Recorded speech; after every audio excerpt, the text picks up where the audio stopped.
What's going on, Los Angeles, LAFB fam, Bruin Nation? How we doing?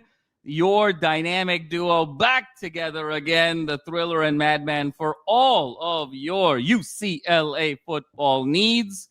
And we got a great show here talking about a new committee that's been formed for the new head coach. Really excited to get into that. And then, of course, previewing the Northwestern game. My goodness, we finally have another game. It's felt like 2 years since we've been on the field. So lots to talk about with my main man, my brother from another mother, Will the Thrill, the great Will the Thrill Decker. But first and foremost and always, Thriller, how we doing the last couple days? How we doing this week? Give us some good news. It was good, man. I just saw that Leonardo DiCaprio, Paul Thomas Anderson movie. 10 out of 10. If we got any movie buffs in the comments, go see it. Just saw the early screening at the Grove in Los Angeles, man. Fantastic stuff. Check it out. And then this committee. I'm really excited to talk about this committee, man. I think a lot of good pieces aligning for UCLA on this. So if we're going to have a room full of, people that have influence and know what they're doing when it comes to picking different coaches. So I'm excited to see how this plays out. No, indeed, Thriller. And let's go ahead and jump right into it. So the famed football search committee was formed earlier today as of Thursday night in this recording. Remember, the process here was twofold, right? We're doing a couple things in parallel here. The first is you hire the search firm, these reputed HR firms that look for these senior executives and football coaches and all these high influence folks in major organizations, both universities, athletic departments, corporations, and whatnot. So that process is going to be unfolding. But in parallel, it was announced at the time of DeShaun Foster's dismissal that a search committee was going to be formed as well and provide independent recommendations to Chancellor Julio Frank on what they believe is the future direction of UCLA football from a head coaching standpoint. And those names were announced today. And so obviously, no surprise, there's 6 members of the committee total. No surprise on the first 2. Obviously, Martin Jarman is on the committee, and then Senior Associate Athletic Director Aaron Atkins is on the committee. So those 2 individuals representing UCLA athletics. But let's call the 4 individuals that were recruited for this committee. We have the esteemed Casey Wasserman, UCLA's largest athletics donor and arguably one of the largest donors at UCLA, period. Then you have, obviously, Bob Myers, the guru who was the architect, the intellect behind the famed Golden State Warriors dynasty, of course, with Steph Curry and Klay Thompson and the whole band of the Splash Brothers and whatnot. Then you have Adam Peters, currently the general manager of the Washington Commanders, who, oh, by the way, started his career as a scout with the New England Patriots, then spent 8 years as a scout as well as an executive with the Denver Broncos, and then went to the Thriller's great San Francisco 49ers and came away with 3 rings from a scout as well as from a player personnel executive standpoint.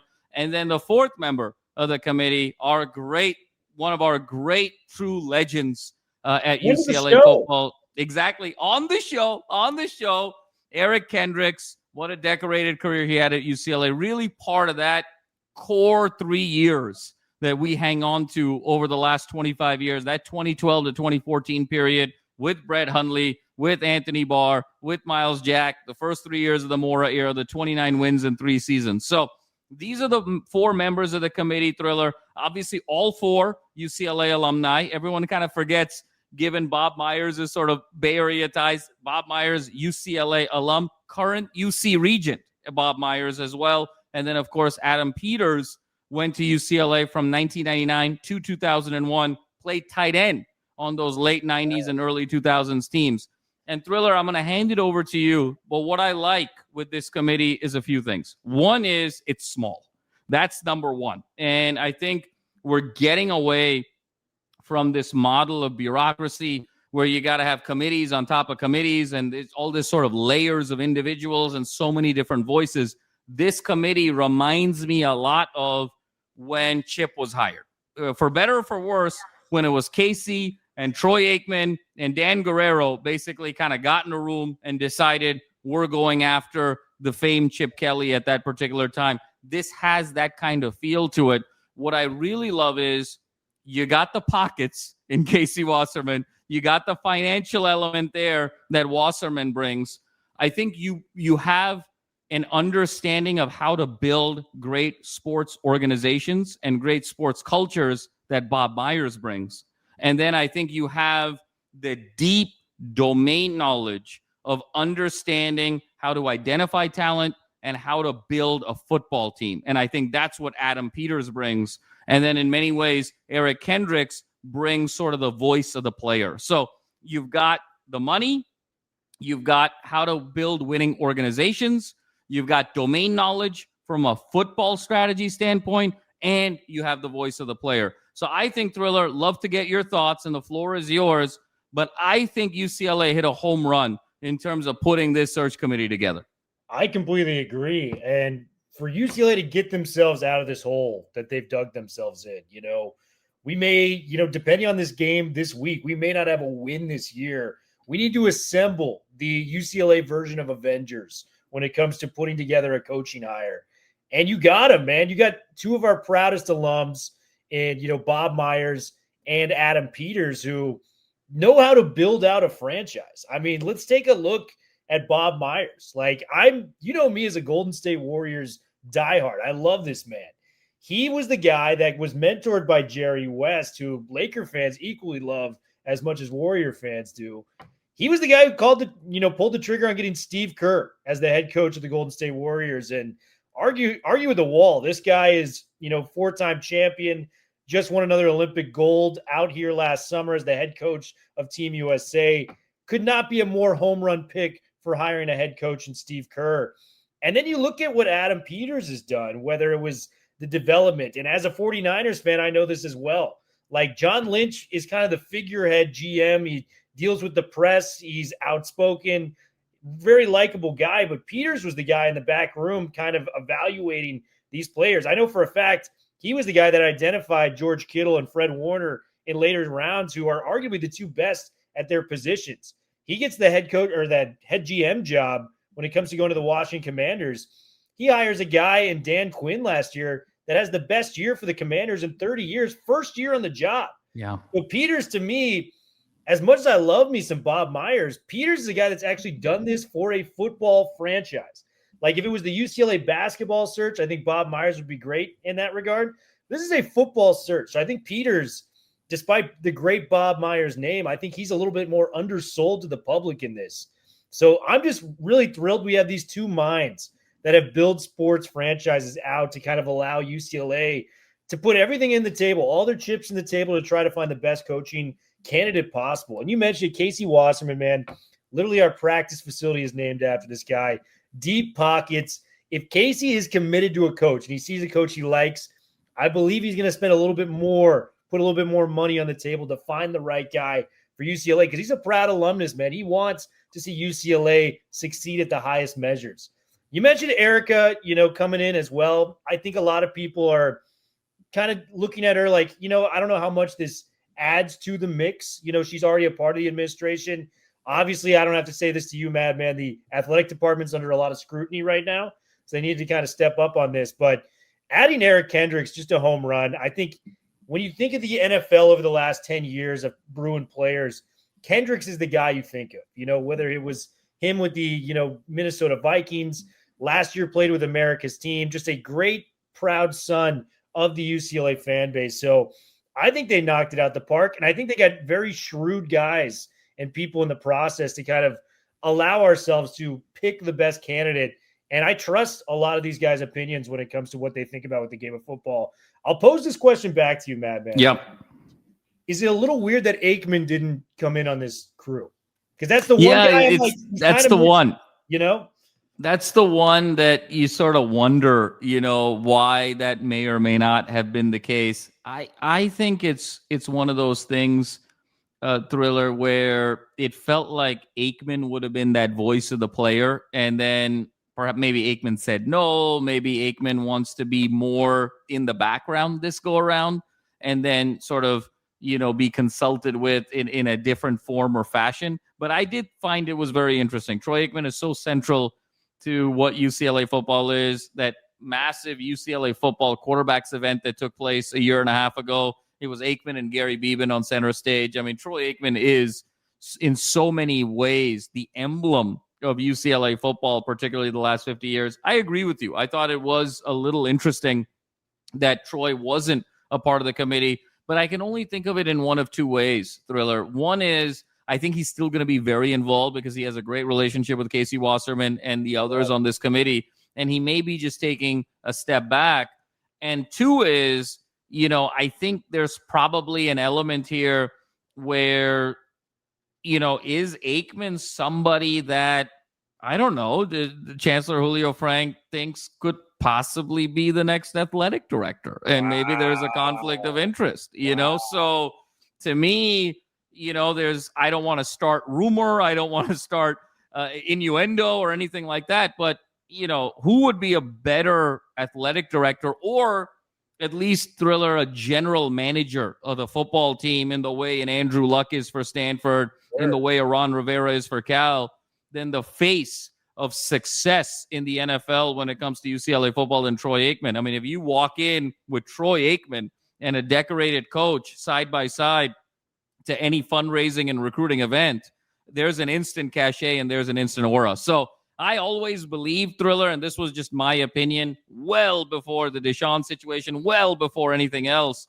that two guys that I would have loved to have seen as athletic directors at UCLA are just given the fundraising element to be the face to generate excitement. One was Troy Aikman, the other one was Reggie Miller. And, so to me, it's Troy Aikman. I think he wants to play a little bit more of a backseat role here for a variety of reasons, but it could also be that maybe there's a thought, at least a thought, that at some point downstream, given NIL, given how much fundraising is involved, given how much you need a face of the athletic department that people are excited about, that want to be galvanized, could Troy Aikman consider being the athletic director of UCLA?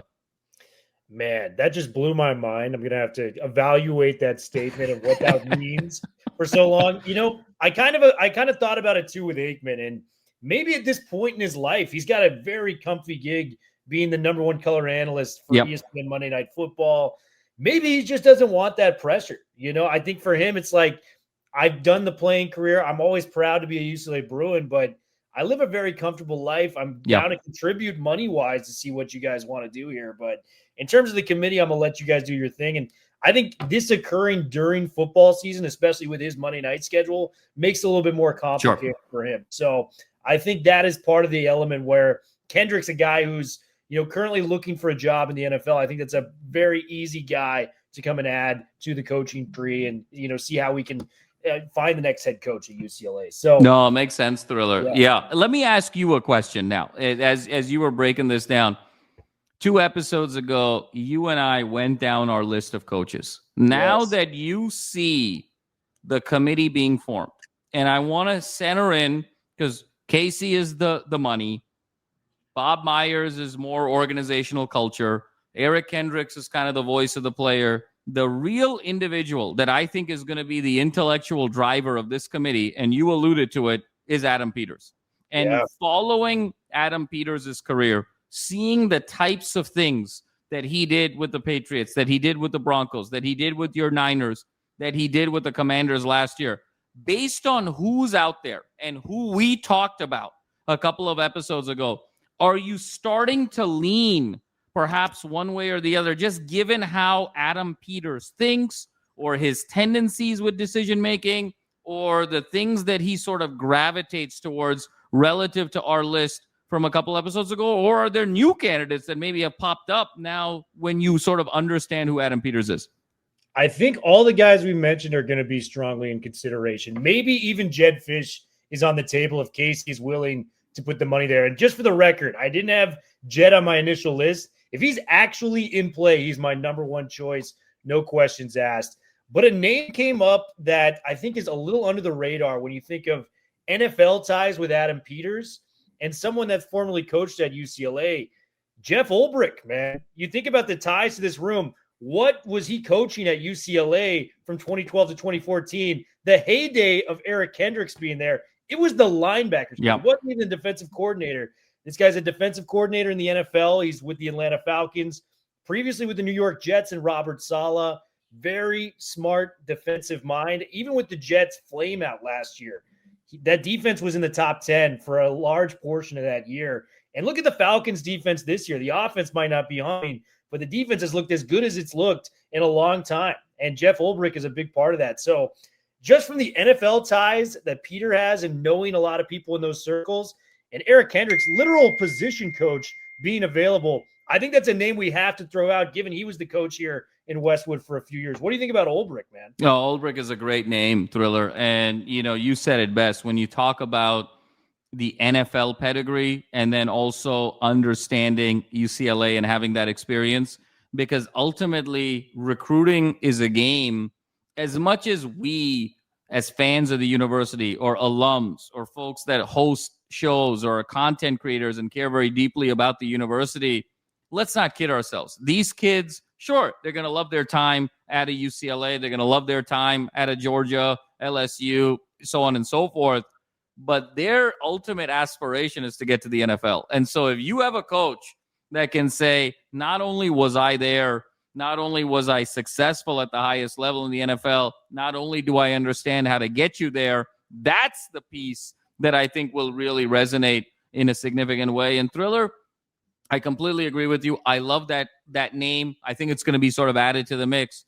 For some reason, I'm starting to think more of a defensive background, when you think about Peters, right? Like, I think he's leaning, if you think about the decisions that he's made over the course of his career with Dan Quinn, you go back with the Niners, you talked about the some of the lineage and the decision making. I get the sense that he may be leaning someone with a heavier defensive background, and particularly as you think about the Big Ten. So it may be, I love Fish. You and I both, I agree with you. If he's in play, me, he's the number one. He's the number one candidate. I had him in my top 5, but with the caveat, are they going to be able to pay the $11 million buyout? Are they willing? And so Fish is number one, but I'm starting to sort of also gravitate towards Tony White and some of the others folks that have more of a defensive background as a result of Peters. But we'll see how it shakes out. Bottom line is, over the course of the next few weeks, they've hit a home run with this committee. It's small, it's powerful, it's diverse, and it has the expertise that we need to be able to get the job done. And I got a question back for you. Last thing we'll talk about this, Coach, at least for this episode. We have Wasserman officially now on the committee. We talked about it last week. What's the buyout? How much is too much for a buyout situation? What number would you think is kind of like the Mendoza line, where you just can't go over that number, no matter how good the coaching candidate and maybe how interested he is? What is that number for a buyout perspective? Because to me, I think it's jumped. I think it's a $15 million situation. If it exceeds $15 million, I don't think we're going to touch it. But I do think with Wasserman being so front and center here and how much he's committed to this process, that our buyout line definitely jumps significantly with this.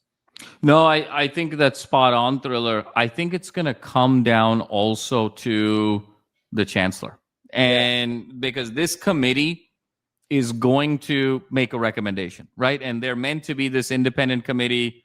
I think Wasserman, we know Wasserman's history. If he likes someone, he will pay. And no one loves UCLA more than Casey Wasserman. I mean, folks that drive down Wilshire and Westwood, right before you sort of get into Westwood Village, you see that big, tall, white UCLA Health building. And then right next to it, that tower that says Wasserman with the orange W. He literally is the Bruce Wayne of UCLA and Westwood and Beverly Hills. Right down to sort of the W, hovering over the campus, sort of a financial angel, if you will, for UCLA. So I think Casey would be ready. I agree with you. If it goes to 10, 12, 15, I think Casey would be ready to do it. The question for me is going to be, how is the chancellor going to potentially sell that to the regents when ultimately it needs to be approved because of the financial history of the athletic department? When we talk about $200 million plus deficit over the last 6-7 years. The primary driver of that was dead money to coaches. And now the university has spent the money to get the athletic department out of the debt. They've made the athletic department whole. And now the moment you're whole, the first thing you're going to do is pay 15 to 20 million of more dead money on top of, the 7.5 that you pay for DeShaun. So to me, that's the question. But again, all of these topics are so interrelated, because if you're truly all in on football, you'll go make that sell. You'll go make that case and say, this is why we have to do this, because football is a priority at UCLA and it takes money to make money. And football is such a moneymaker, both directly for the athletic department, but also the implications when it comes to fundraising for the rest of the university. Yeah, and if Casey Wasserman truly is the Batman of this, the bat signal is up right now. We need his help. And here's my kind of spin on it. Is it really the university's money if Wasserman fronts it himself, going like, I'll pay for it? Yeah, like, no, okay, it's a fair point. Yeah, it's a fair point. I mean, that guy, CAA is like insanely wealthy as an agency, and his family has run that, throughout the years. And this guy is one of the richest people in the world, not even just like, within the city of LA, like the world. So if he wants it, there's a scenario where we can make it happen. So absolutely, no question about it. And I agree with you, Thriller. I think if you can bring Casey the right candidate, I think he's willing to go 10, 12, 13 million. I do think if we start getting into like the 20 range, that might be a little crazy. But I think, hey, look, Jetfish's buyout is 11, and that's going to be posed. Jetfish's buyout is $11 million. Now, the question is, does Jetfish want to come to UCLA? I still think he wants to come to UCLA, and he's got Damon Williams. He's got, now maybe that changes if Washington upsets Ohio State on Saturday, Thriller, and they got a 22-game home winning streak. But Fish wanted to go to UCLA so badly that I feel like if there was a competitive offer on the table in terms of his buyout, but also on a per-year basis, that will be someone that I think you and I both just think the world of. So fascinating to sort of think about, and we'll sort of have it all for you here on LAFB Network as things break and materialize. I have a feeling, Thriller, they're going to keep things very close to the vest, but things will leak, things will sort of pop out, and if and when we do, we'll let our viewers know as always. Your closing thoughts on the committee piece. My closing thoughts is we're all Ohio State fans this weekend. That's what we are all collectively Ohio State fans this weekend. So go Huskies. All right, go Buckeyes. Let's get the Huskies off the field, and maybe Fish, we got a shot at him. So that's all I got to say about that. There we go. Well, Thriller, this is a perfect segue, as always. So we're hoping Washington loses, and we're also hoping Northwestern loses, on Saturday as well. And very interesting matchup here. Bruins 0-3 coming into, the great state of Illinois to take on the Northwestern Wildcats, who come in 1-2. And this is a tale of two programs that are struggling. This is Tim Skipper's debut. He talked about the last 2 weeks really being a reset. The first week of the bye being almost training camp, and then this past week being really week 0 and week 1 of the season. As we sort of try and reset the page here. Northwestern comes in, Thriller, 1-2. Very interesting schedule. They got plastered by Tulane, 23-3. Then they ended up winning against Western Illinois. And then they were down 34-0 to Oregon in a rainy condition game. Got a couple garbage touchdowns there. Truthfully, Oregon seemed pretty disinterested by the end of the third quarter of that game. Ended up losing 34-14. So Northwestern comes into this game, Thriller, having scored under 60 points in the first 3 games of the season. So they're at under 20 points a game. We know UCLA, given the shortcomings in terms of these lopsided scores the first 3 weeks, are coming in under 15 points a game. So conventional wisdom would say this is going to be a pretty low-scoring game. And when you think about Northwestern losing their star running back at the beginning of the season, Cam Porter, now they're sort of relying on their backup, Caleb Komufulele, and then you've got their quarterback situation with Preston Stone, who comes in 540 yards, throwing 3 touchdowns against 6 interceptions. The 6 interceptions were against Tulane and Oregon, all 6. And then all 3 touchdowns were against Western Illinois. So he's coming in kind of struggling with some confidence. But what's interesting, Thriller, is Preston Stone was the quarterback of SMU in 2023 when they went 9-3. So he's capable of leading a team to a significant amount of victories. And so is this potentially a bounce back game for him, or is he going to continue to struggle? I expect Northwestern to sort of pound the football with, a litany of running backs. They like to throw it to their running backs out of the backfield as well. And it's a very sort of short, controlled passing game. And then on the defensive side, Thriller, with Northwestern, they themselves only have 3 sacks through 3 games. And so how are they going to be able to win the line of scrimmage? But this is 2 teams right now struggling to find a win. Both desperately need a win. So it should be a very competitive game. I imagine this to be a lower scoring game, just given the time, the ability for UCLA to travel cross-country, first cross-country trip, obviously 2 games at the Rose Bowl, 1 trip to Las Vegas, first cross-country trip for UCLA. So it should be very interesting. I anticipate this being a close, low-scoring game. Your thoughts, Thriller, on Northwestern? Yeah, Northwestern, I think, is the one chance we have within Big Ten play as it's currently constructed. I hate to be the bearer of bad news, but this is the only game I think we can win, if I'm being frankly honest. So if we can get out there and make plays for Coach Skipper in his debut for UCLA, I think this would be huge. Skipper is mostly a defensive mind. So I think people, when, we dismissed Ilkaika Malloy, he's no longer on the coaching staff. It's kind of like hey, man, where's our defensive coordinator? Tim Skipper is that. Under Jim McElwain at Florida, he was a defensive coordinator back there for the 2015 season, did some stuff throughout the years at Fresno State, Central Michigan, things of that nature. So we got a defense. You talked about it, man. Preston Stone had a really good 2023 and then lost the battle last year to Jennings at SMU, trying to find his footing essentially when it comes to what he's doing at Northwestern. Has doubled the amount of interceptions to touchdowns. So just not an ideal start for him.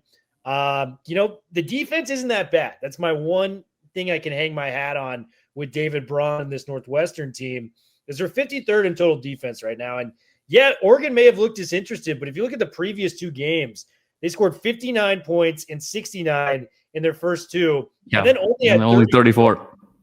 So I thought that was a really nice step up for them. I hate to say it. I think Dante Moore is like a legitimate Heisman candidate. They played the best defense of anybody against, Dante and the Ducks thus far. So I give them a lot of credit there. The offense, though, is kind of where they fall off. They're 113th in total offense.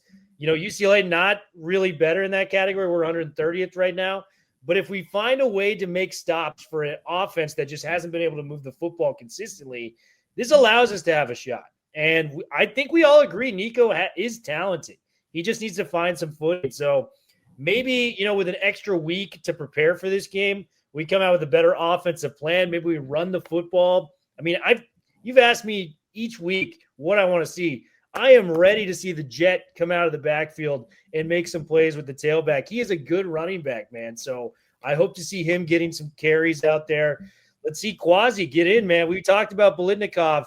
I still want to see the potential. It may not be with UCLA next year, given where the program's headed, but I'd love to see him make some core UCLA memories moving forward, at least for the rest of this year. So I want to see those guys ball out. And if Nico can string together like 3 or 4 good drives throughout the game, where we come away with either a field goal or a touchdown, I think we're going to have a shot in this football game. So, Nico, it's on you. I'm looking at, our new offensive coordinator who came from the Cignetti system. And by the way, Indiana, what a victory over Illinois last week. Cignetti and company are going to be back in the college football playoff if they have their way once again. But it's a winnable game, and I hope UCLA rises to the occasion. I saw clips of Tim Skipper this week coaching up the guys in practice, and they were walking out to practice. He goes, "Hey, winners get to walk out to practice. You guys sprint out to practice." I thought it was a great quote that he had to try to motivate the kids. So Skipper's been looking good, and I hope UCLA follows foot with how good the guys looked. No, absolutely, Thriller. Such a great breakdown there. I love the energy that Tim Skipper is bringing to this team and a vibrancy. And, he's loosening it up as well. Guys are playing music in the locker room. They went bowling earlier this week. And he said, look, don't get me wrong. I'm grinding over here, but these guys also kind of need a break and realize this is meant to be fun as well. And it's just been such a hard start to the season. Will, you bring up a really good point about Northwestern, particularly in that Oregon game. And while weather had a lot to, I think, do with Oregon's kind of lack of explosiveness, the one thing that was very evident is that Northwestern doesn't beat themselves situationally. And when you talk about defensively in particular, yeah, it's not a big sack year, to my earlier point. It's not a big interception year. They're not going to make huge plays on really either side of the ball, but they're not going to beat themselves.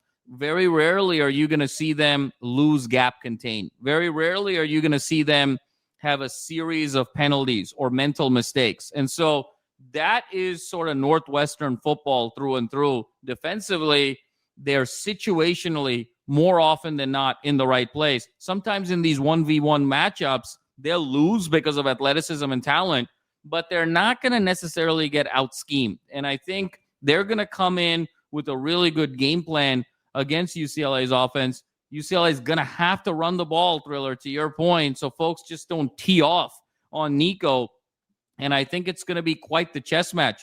But I think ultimately the game is going to come down to the other side of the ball. I think this Northwestern offense against this UCLA defense, who is going to come out on top there? Because if you say, who's the primary culprit for Northwestern's 1-2 start, and who is the primary culprit for UCLA's 0-3 start, I think you would say for Northwestern, it's offense. And for UCLA, you would say it's defense. And so which of those two units has made some strides, has made a jump, made an improvement? And I think whoever wins that side of the ball, ultimately, Thriller, is going to come out on top and win this game. Your thoughts, any sort of score prediction on what you're thinking we're going to see Saturday afternoon? Yeah, I'm predicting UCLA to win this one. I think we're going to win 21-20. And the lone Big Ten selection, Mateen Bagani, is going to put in a last-second field goal to win the game for UCLA. So my mouth to God's ears, as you often say, I'm hoping that's the case. It's one of these games where it is winnable, despite our start, despite the setbacks we've had this season. So I'm looking to see the toughness, the blue and gold that bleeds from these players, just for pride purposes, to come out there and play a hell of a game. So I got UCLA winning 21-20.